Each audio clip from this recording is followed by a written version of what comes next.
অনুষ্ঠিত হ'ব নগাঁৱৰ কচুৱাৰ উপহাৰ কুপন খেল।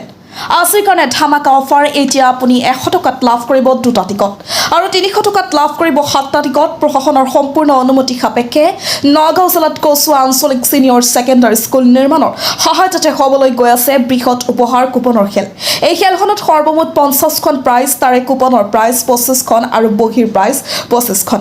প্ৰাইজকেইটা এবাৰ কৈ দিছোঁ। প্ৰথম পুৰস্কাৰ JCB 2DX dumper 6 wheeler, ultra star bus, Tata Punch, grand i10, Mahindra Thar 2খন, Maruti Suzuki Dzire, WagonR, Alto K10, Bajaj Pulsar 150 gold 50 gram, iPhone 13 Pro Max, Alto K10 LXi, cash ₹10,000। অৰ্থাৎ মুঠ 50খন 2চকীয়া আৰু 4চকীয়া বাহন। কমিটিৰ পৰা অনলাইন টিকট ল'বলৈ এতিয়াই যোগাযোগ কৰক ভিডিঅ' স্ক্ৰীণত দিয়া নম্বৰত। টিকটৰ পৰিমাণ একেবাৰে সীমিত হৈ আহিছে, গতিকে পলম নকৰিব। অসমৰ যিকোনো প্ৰান্তৰ পৰা টিকট ক্ৰয় কৰাৰ বাবে স্ক্ৰীণত দিয়া নম্বৰত যোগাযোগ কৰক আৰু ক্ৰয় কৰক আপোনাৰ লাকি নাম্বাৰ উপহাৰ কুপন আৰু ঘৰলৈ লৈ যাওক এখন নামী দামী বিলাসী বাহন। টিকটৰ সংখ্যা একেবাৰে সীমিত হৈ আহিছে।